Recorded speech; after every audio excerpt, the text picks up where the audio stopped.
നമസ്കാരം, എല്ലാവർക്കും സുരാജ് വ്ളോഗിലേക്ക് സ്വാഗതം. നിങ്ങൾ കണ്ടിട്ടുണ്ടാവും, മറ്റന്നാളൊക്കെ സൂര്യോദയത്തിന് ജൈവാശ്രീ യോഗമൊക്കെ ആരംഭിക്കുന്ന കുറച്ച് നക്ഷത്രജാതരുണ്ട്. അവരെ കുറിച്ചിട്ട് പറയാം. പൊതുവായിട്ടുള്ള ഫലങ്ങളൊക്കെയാണ് പറയുന്നത്. നമ്മുടെ ജാതകത്തിന് അനുസൃതമായിട്ടായിരിക്കും കാര്യങ്ങളൊക്കെ നടക്കുക. അപ്പോൾ ഉത്തമനായ ജ്യോത്സ്യനെ കണ്ട് എന്താണ് പ്രശ്നം എന്ന് വെച്ചാൽ അതനുസരിച്ചിട്ട് എൻ്റെ കർമ്മങ്ങളൊക്കെ ചെയ്യുകയും വേണ്ടുന്ന വഴിപാടുകളൊക്കെ നടത്തുകയും ഇഷ്ടദേവതനെയൊക്കെ ഭജിക്കുകയൊക്കെ ചെയ്യുക. ജപം, തപം, അതുപോലെ തന്നെ നാമജപമൊക്കെ നടത്തി നല്ല രീതിയിൽ നല്ല ഉയർച്ചയിലേക്ക് വരട്ടെ എന്ന് പ്രാർത്ഥിക്കുന്നു. നമ്മൾ തുടങ്ങുന്നതിന് മുമ്പ് നമ്മൾ എല്ലാ ദിവസവും പറയുന്ന പോലെ സബ്സ്ക്രൈബ് ചെയ്യും, ഷെയർ ചെയ്യും, ലൈക്ക് ചെയ്യുകയൊക്കെ ചെയ്യുക. അതുപോലെ തന്നെ നമുക്ക് കിട്ടുന്ന ഒരു അറിവും വേസ്റ്റല്ല. നമുക്കത് മറ്റുള്ളവരിലേക്ക് പകർന്നു കൊടുക്കാൻ നമ്മളും ബാധ്യസ്ഥരാണ്. നമ്മുടെ ഹിന്ദുത്വം എന്താണ് എന്ന്, അല്ലെങ്കിൽ നമ്മളിപ്പോൾ ക്രിസ്ത്യൻ സമുദായം അല്ലെങ്കിൽ മുസ്ലിം സമുദായം നമ്മുടെ സഹോദര സമുദായം തന്നെയാണ്. അവരുടെ എല്ലാ കാര്യങ്ങളും നമുക്കറിയാം. നമ്മുടെ ഹിന്ദു സമുദായത്തിൻ്റെ കേസുകൾ അവർക്കറിയില്ല, നമുക്കും അറിയില്ല. അപ്പം നമ്മൾ ഇങ്ങനെ പകർന്നു കൊടുത്തു കഴിയുമ്പോൾ അവർക്കും മനസ്സിലാവും നമ്മളിവിടെ എന്താണ് ചെയ്യുന്നത് എന്നത്. നമ്മൾ വിഗ്രഹാരാധന നടത്തുന്നത് എന്തിനാണ് അതൊക്കെ അവർക്ക് മനസ്സിലാവും. ഓക്കെ, അപ്പം അതിന് വേണ്ടിയിട്ടുള്ള നമ്മൾ പരിശ്രമിക്കേണ്ടത്. അപ്പോൾ എല്ലാവരിലേക്ക് ഷെയർ ചെയ്ത് കൊടുക്കുക. ഒരു മതവും നമ്മൾ കുറ്റം പറയാൻ നമ്മൾ ബാധ്യസ്ഥരല്ല. ഒരിക്കലും നമ്മൾ ഒരു മതത്തിനെ കുറ്റം പറയുന്നത് എല്ലാ മതത്തിനെയും എന്താണ് പറയണത്, നമ്മുടെ സഹോദര മതങ്ങളാണ്. നമ്മളവരെ സ്നേഹിച്ച് നമ്മളൊരു സഹോദരന്മാരെ പോലെ കണ്ട് അവരോട് പെരുമാറുക. അവിടെയാണ് ദൈവം ഉള്ളത്. ഓക്കെ, ദൈവത്തിന് നമ്മൾ അമ്പലങ്ങളിലോ പള്ളികളോ എല്ലാം അന്വേഷിക്കേണ്ടത്. നമ്മളിൽ തന്നെ ഇരിക്കുന്ന ദൈവത്തിനെ നമ്മൾ കണ്ടെത്തുക. ഓക്കെ, അതിന് വേണ്ടിയിട്ടാണ് ഓരോ മതങ്ങളായാലും ഒരു ഇത് നമ്മളെ പഠിപ്പിക്കുന്നത്. സ്നേഹം, നമ്മുടെ ഉള്ളിലിരിക്കുന്ന സ്നേഹം, കരുണ, ലാളിത്യം, ഇതൊക്കെയാണ് ദൈവം. വിശക്കുന്നവന് അന്നം കൊടുക്കുന്നവനാണ് ദൈവം.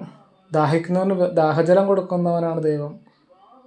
ഓക്കെ, അങ്ങനെയൊക്കെയാണ്, അവിടെയാണ് ദൈവം. അല്ലാതെ നമ്മൾ ഒരു പ്രപഞ്ചശക്തിയെ ഒരു ശ്രീകോവിലുള്ള പള്ളിയിലുള്ള അടക്കിയിരുത്താനുള്ള കഴിവ് നമ്മളെ കൊണ്ടില്ല. മനസ്സിലാക്കുക. ചെറിയൊരു അംശം മാത്രമാണ് നമ്മൾ ഇരുത്തുക. ഓക്കെ, മനസ്സിലായെന്ന് കരുതുന്നു. അപ്പം നമ്മൾ മഹാക്ഷേത്രങ്ങളിലൊക്കെ നടത്തുന്ന 5 നേരത്തെ പൂജകളുടെ കുറിച്ചിട്ടും എന്താണ് ക്ഷേത്രത്തിൽ പൂജകൾ 5 ശാസ്ത്രം പറയുന്ന 5 തരത്തിലുള്ളതിനെ കുറിച്ചൊക്കെ പറയാം. അപ്പോൾ ഈ അറിവ് മറ്റുള്ളവർക്ക് ഷെയർ ചെയ്ത് കൊടുക്കുക. അപ്പോൾ എല്ലാവർക്കും നല്ലത് വരട്ടെ. ക്ഷേത്രത്തിലെ പൂജകൾ 5 തരമാണെന്നാണ് ശാസ്ത്രം പറയുക. അപ്പോൾ ശാസ്ത്രത്തിൽ ആദ്യം പറയുന്ന ആദിഗമനം എന്ന് പറയും. ആദിഗമനം എന്ന് പറഞ്ഞു കഴിഞ്ഞാൽ അടിച്ചു വാരുക, നിർമാല്യം നീക്കുക, അതായത് ശുദ്ധമാക്കുക, ക്ഷേത്രം ശുദ്ധമാക്കുക. അതാണ് ആദ്യത്തേത് പറയാം. ഉപധാനം, പുഷ്പശേഖരണം. പുഷ്പമാണ് ഉപധാനം എന്ന് വെച്ച് കഴിഞ്ഞാൽ പുഷ്പമൊക്കെ ശേഖരിക്കുക, നല്ല പുഷ്പങ്ങൾ, വൃത്തിയുള്ള പുഷ്പങ്ങൾ, വാടാത്ത പുഷ്പങ്ങളൊക്കെ ശേഖരിക്കുക. അതാണ് രണ്ടാമത് പറയുക. ഇഷ്ടദേവാർച്ചന. ഇഷ്ടദേവനാർച്ചന നടത്തുന്നതാണ് യജ്ഞ എന്ന് പറയുക.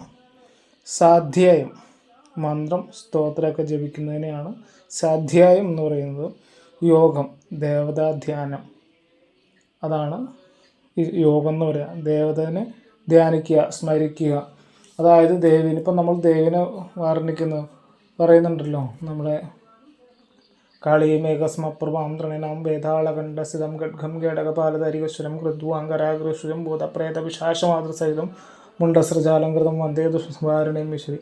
ഭൂതപ്രേതൻ്റെ മാതാവായിട്ടിരിക്കുന്ന കഴുത്തിൽ കപാലിമാല ധരിച്ചിരിക്കുന്നവളായിട്ടുള്ള വേതാളത്തിൻ്റെ പുറത്തിരിക്കുന്നവളായിട്ടുള്ള ദേവിനെ ഞാൻ ധ്യാനിക്കുന്നു എന്നാണ് അതിനർത്ഥം. അപ്പം ദേവതേനെ നമ്മൾ മനസ്സിൽ കാണുക. അപ്പോൾ ഇപ്പോൾ നമ്മൾ ഭദ്രകാളിക്ക് ഒരു രൂപം നമ്മൾ കൽപ്പിച്ചെടുത്തിരിക്കുന്ന രൂപം, കുറച്ച് ധ്യാനമന്ത്രത്തിൽ നമ്മൾ കണ്ട കാര്യങ്ങൾ നമ്മൾ പടം പോലെ വരച്ചിരിക്കുന്ന ആ ഒരു ഇതുണ്ടല്ലോ, നമ്മൾ മനസ്സിൽ കാണുക ദേവിയുടെ രൂപം. ആ മന്ത്രത്തിന് മനസ്സിലാക്കിയിട്ട് ആ മന്ത്രം എന്താണെന്ന്, ആ മന്ത്രത്തിൻ്റെ അർത്ഥം മനസ്സിലാക്കുക. സംസ്കൃത മന്ത്രമാണെങ്കിൽ അത് മനസ്സിലാക്കുക.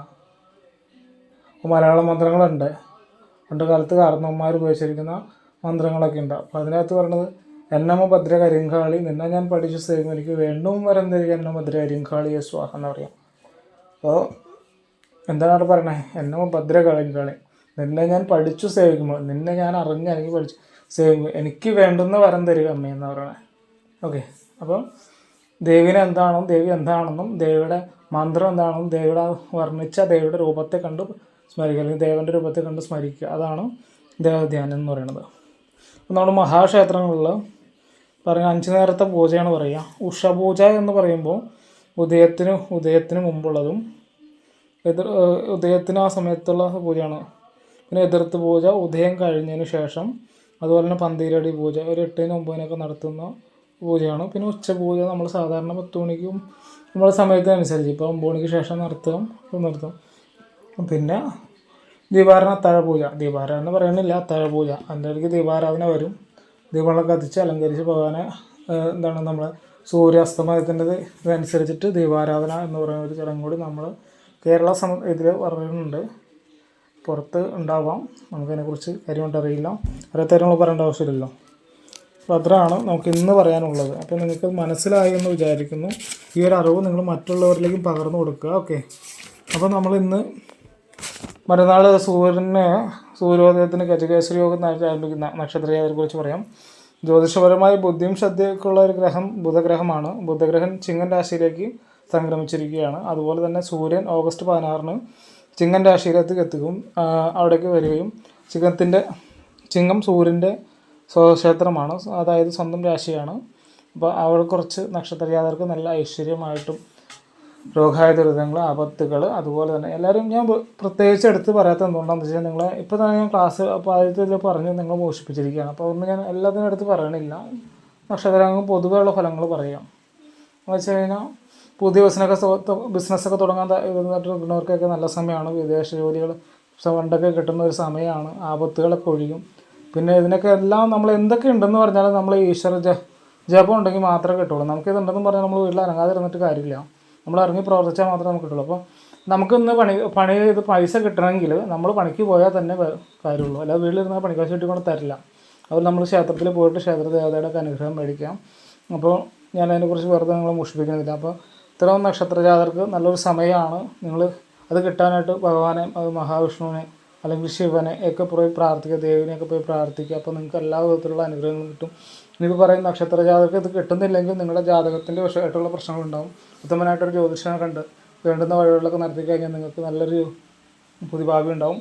അപ്പോൾ ഞാൻ അധികം മുഷിപ്പിക്കുന്നില്ല. ധനുരാശിപ്പെട്ട മൂലം, പൂരാടം, ഉത്രാടം നക്ഷത്രജാതകർക്ക് ചിങ്ങം പുലരുന്നതോടുകൂടി നല്ലൊരു സമയമായിരിക്കും. അതുപോലെ തന്നെ ചിങ്ങം രാശിപ്പെട്ടുള്ള മകം, പൂരം, ഉത്രം ആദ്യ കാൽഭാഗം എല്ലാവരും ആ 3 നക്ഷത്രജാതകർക്കും നല്ലൊരു സമയമാണ്. എല്ലാവിധ ഐശ്വര്യങ്ങളും ഉണ്ടാവട്ടെ, ഭഗവാൻ അനുഗ്രഹിക്കട്ടെ. അതുപോലെ തന്നെ തുലാം രാശിയിൽപ്പെട്ട ചിത്രാര, ചോതി, വിശാഖം 3/4 ഭാഗം എന്നീ നക്ഷത്രജാതകർക്കും അനുഗ്രഹമുള്ള സമയമാണ്. ഭഗവാനോട് വേണ്ടുന്ന ഇതിലൊക്കെ പ്രാർത്ഥിക്കുക. കൂടിയതും ശിവൻ്റെ അടുത്തും മഹാവിഷ്ണുവിൻ്റെ അടുത്തും കൂടുതൽ പ്രാർത്ഥന ഇരിക്കുക. പിന്നെ അതുപോലെ ഇഷ്ടദേവതനെയൊക്കെ ശരിക്കും പ്രാർത്ഥിക്കുക. അനുഗ്രഹമൊക്കെ ഉണ്ടാവട്ടെ, ഭഗവാന്റെ അനുഗ്രഹം ഉണ്ടാവട്ടെ. എല്ലാവർക്കും മനസ്സിലായെന്ന് കരുതുന്നു. അടുത്തൊരു വീഡിയോയിൽ കാണുന്നത് വരെ എല്ലാവർക്കും നന്ദി, നമസ്തേ.